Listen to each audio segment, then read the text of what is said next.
Shalom, selamat pagi jemaat Tuhan Yesus Kristus. Kita bertemu kembali di Renungan Harian Rabu tanggal 2 Oktober 2024. Sebelum kita mendengarkan firman Tuhan, kita lebih dahulu bernyanyi dari buku ND nomor 356 ayat 10.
Kita bersatu di dalam doa.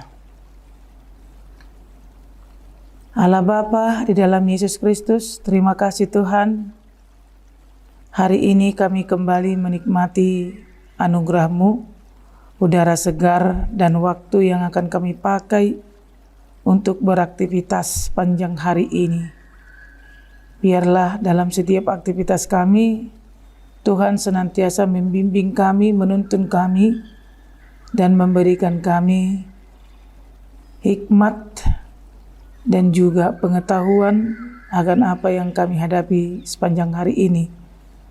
Dan izinkan kami Tuhan menikmati waktu-waktu kami dengan penuh sukacita dan sehat. Dan firman-Mu akan senantiasa menguatkan kami. Berilah roh-Mu kepada kami Tuhan, agar firman-Mu bisa kami terima. Dalam nama Yesus kami berdoa dan mengucap syukur. Amin. Saudara kekasih Tuhan Yesus Kristus, nats renungan kita pada pagi hari ini diambil dari kitab Mazmur pasal 16 ayat 1. Begini dikatakan, Miktam dari Daud. Jagalah aku, ya Allah, sebab padamu aku berlindung. Demikian dikatakan dalam nats tersebut.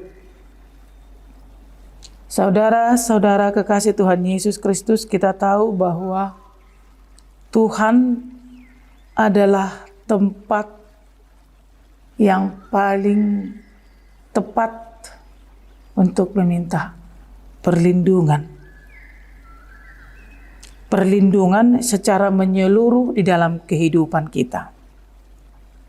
Karena kita tidak tahu seperti apa kita akan menghadapi hidup kita dan apa yang harus kita jalani dan bagaimana kita dalam perjalanan hidup kita. Tetapi semuanya itu Tuhan mengetahui bahwa akan seperti apa kita, bagaimana kita sepanjang hari itu. Namun kita melihat dalam kitab ini yang disebut dengan Miktam dari Daud. Kalau kita bicara soal Miktam, sebenarnya ini sama saja dengan sebuah nyanyian, tapi nyanyian ini bukan karena kebutuhan komponis, tetapi nyanyian ini adalah terbersit oleh karena adanya pergumulan di dalam pikiran seseorang. Miktam ini tercipta oleh karena perasaan yang campur aduk. Bisa ada sukacitanya, tetapi hal ini bisa muncul sebuah nyanyian oleh karena derita juga oleh karena penderitaan. Artinya dalam sebuah pergumulan seseorang bisa menciptakan miktam seperti apa yang kita dan dia hadapi. Jadi kalau firman ini mengatakan miktam dari Raja Daud yang menyatakan, jagalah aku ya Allah, sebab padamu aku berlindung. Apakah yang terjadi saudara-saudara? Sehingga sepertinya dalam kandungan kata-kata ini, Daud begitu mengharapkan bahwa Tuhan yang harus memberikan perlindungan yang memang dia sendiri tidak akan mendapatkan itu dari seseorang. Dia sendiri tidak bisa lagi menghadapi pergumulan masalah yang hebat dalam kehidupannya. Karena dalam pergumulannya itu bukan satu jenis, bukan hanya pergumulan biasa, tapi itu sudah menyangkut konflik batin dan pikiran. Itu. Jadi dia sudah dalam pikirannya, dalam hatinya, dia sudah benar-benar kurang bisa memahami dan mengerti bagaimana keadaan kehidupan yang seolah tidak ada lagi kebenarannya. Karena kita tahu sendiri bahwa dalam kisah kehidupan Daud, dia juga sesungguhnya mengalami banyak masalah, banyak kesulitan. Dalam kesulitan dan kesusahannya, dalam konflik batin dan pikirannya, dalam perebutan kekuasaan dan kepentingan dari orang-orang di sekitarnya, ketidakadilan dan kesewenang-wenangan, pengabaian daripada ajaran-ajaran kebenaran Allah. Banyak perkara yang terkesan seolah banyak menyerang kehidupan dia. Ada kalanya seseorang juga mengalami kesusahan seperti yang dialami oleh Raja Daud ini. Dan ketidakadanya pertolongan, ketidakadanya ruang dan waktu untuk menikmati ketenangan, serasa semua menjepit dalam kehidupan. Belum lagi melihat adanya penipuan, manipulasi, dan juga perampokan, dan juga kekuasaan yang tidak pada tempatnya.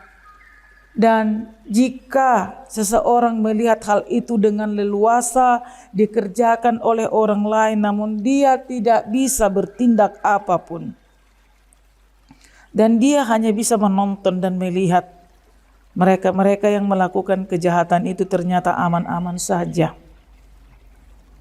Saudara kekasih Tuhan Yesus Kristus, mungkin kita juga bisa merasakan hal-hal seperti ini apabila pengalaman itu pernah kita alami. Atau mungkin juga hal-hal seperti ini juga menjadi beban atau menjadi pergumulan hebat dalam kehidupan kita. Daud tidak pernah membiarkan dirinya larut dalam pergumulan itu sehingga dia berpikir untuk menghindari Allah.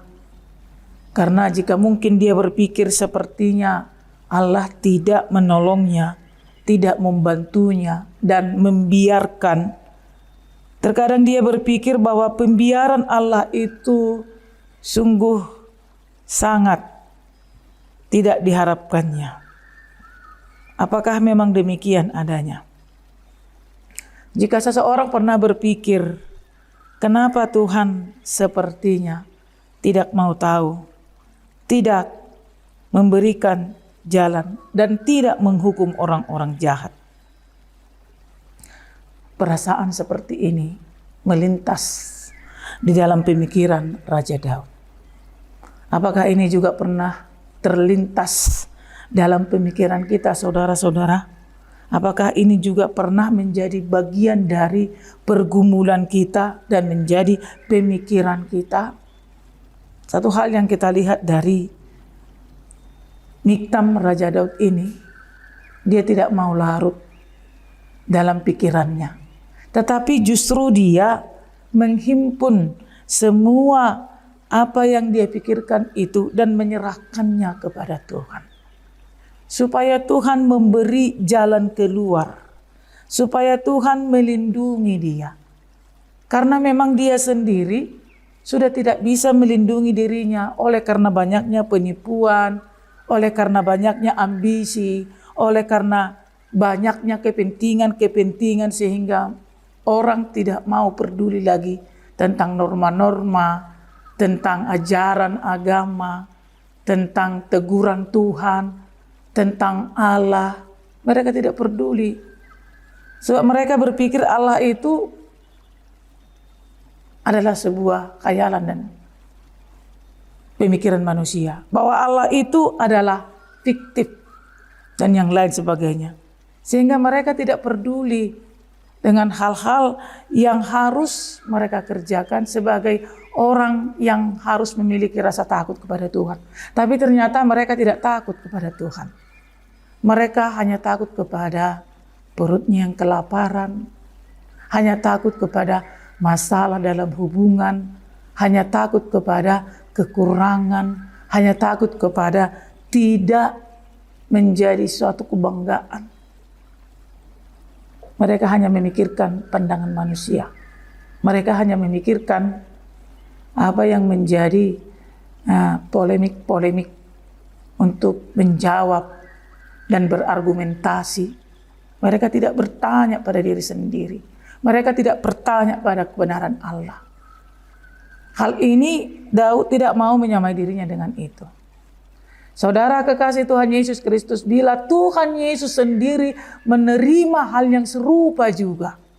Ketika Yesus memandang kepada orang lain pada saat orang lain itu mencemooh, menghina, menghujat, memanipulasi kata-kata, dan juga mencari celah-celah kekurangan. Dan setelah itu mereka mulai menekan dan mulai merancang sesuatu kejahatan untuk Yesus. Apakah Yesus tidak mau tahu itu semua? Apakah dia pasrah? Dia melihat itu sebuah kebodohan. Karena bila manusia hanya takut kepada apa yang dipandang matanya, maka mereka suatu ketika akan terjerembab. Dan Yesus memandang itu semua sebagai sebuah kebodohan. Dan bila Yesus masih memberi ruang dan waktu untuk pertobatan, oleh karena ucapan dia mengatakan ampunilah mereka, sebab mereka tidak tahu apa yang mereka perbuat. Tapi batasannya ini ada.